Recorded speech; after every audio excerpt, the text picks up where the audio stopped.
మాటల్లేవు, మాట్లాడుకోవడాలు లేవు, మౌనమే మంత్రం. చరవాణి తోడు ఉండదు, టీవీ కాలక్షేపం కనిపించదు, వార్తాపత్రికలు తిరగేసేవారు ఉండరు. మానసిక ప్రశాంతతకు చిరునామాగా మారిన విపశ్యన ధ్యానమిది. ఆధునిక జీవనంతో ఉక్కిరిబిక్కిరవుతున్న జీవితాలకు ధ్యాన ఫలాలు పంచుతోంది. ఏదో సాధించాలనే తపన, అందరికంటే మిన్నగా ఉండాలనే ఆరాటం. ఈ పోరాటంలోనే ఒత్తిడితో మనిషి చిత్తవుతున్నాడు. గజిబిజిగా మారిన ఆలోచనలను గాడిలో పెడుతూ ప్రకృతి వడిలో ధ్యాన ఫలాలు విరబూయిస్తోంది సంగారెడ్డి జిల్లా కొండాపూర్ మండలం అలియాబాద్ విపశ్యన అంతర్జాతీయ ధ్యాన కేంద్రం. హరితవర్ణం పులుముకున్న ఆహ్లాదకర వాతావరణంలో మానసిక స్వాంతన చేకూరుస్తోంది. 10 రోజుల పాటు సాగే విపశ్యన ధ్యాన శిక్షణ ఉదయం 4 గంటల నుంచే మొదలవుతుంది. రాత్రి 9:30 గంటలకు ముగుస్తుంది.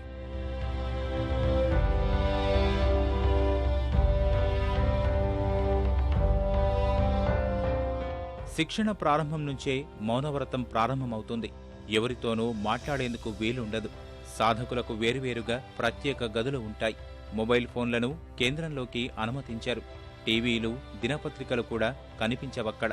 బయటి ప్రపంచంతో సంబంధం లేకుండా 10 రోజుల ధ్యాన శిక్షణ ముగుస్తుంది. విపశ్యన అంటే విశేష రూపంగా చూడడము. విశేష రూపంగా చూడడం అంటే మనము మన మనసుని ఏకాగ్రత చేసుకొని శరీరం పైన జరిగే సంవేదనలను తటస్థ భావంతో చూడడం వల్ల ఏ సంవేదన రాగయుక్తమైన ద్వేషయుక్తమైన ఆ సంవేదనలు దానంతకదే నిర్మూలించబడుతుంది. ఈ విధంగా మానవుడు రాగము, ద్వేషము, మోహము తీయడానికి ఉపయోగపడుతుంది. 10 दिन के बाद हमें बहुत अच्छा महसूस होता है कि इस विद्या को अगर हम आगे धीरे धीरे ले जाएंगे तो हम बहुत अच्छे इंसान बनने की हमारे अच्छा पॉसिबिलिटी है हमारे अंदर। और यही हम दूसरों को भी बताएं, दूसरों को भी समझाएं, अपने फ्रेंड्स को बोलें कि आप आओ यहाँ पर 10 दिन का कैंप करो और एक अच्छे इंसान बनने की कोशिश करो। కోర్సు చేయడం వలన ఈ 10 రోజులు విపశ్యన చేయడం వల్ల ఒక మానసికమైనటువంటి ఒక స్థైర్యం వస్తుంది, ఆత్మస్థైర్యం వస్తుంది. ఎలాంటి ఒత్తిడి వచ్చినా తట్టుకునే కెపాసిటీ వచ్చింది నాకు చాలా. ఎందుకంటే ఫ్యాక్టరీలో కానీ రకరకాలుగా ఎన్నో ప్రెషర్స్ ఉంటాయి. ఆ ప్రెషర్స్ను తట్టుకునేటువంటి కెపాసిటీ ఈ క్లాస్ చేయడం వల్లనే జరిగింది నాకు. విపశ్యన ఓ స్వయం పరిశీలన ప్రక్రియ. విషయమును వాస్తవంగా ఎలా ఉంటే అలా చూడటం. అంతర్ముఖులమై స్వీయ పరిశీలన చేసుకుంటూ మనోమాలిన్యాలను తొలగించుకొని మనసును పూర్తిగా నిర్మలం చేసుకోవడం ముఖ్య లక్షణం.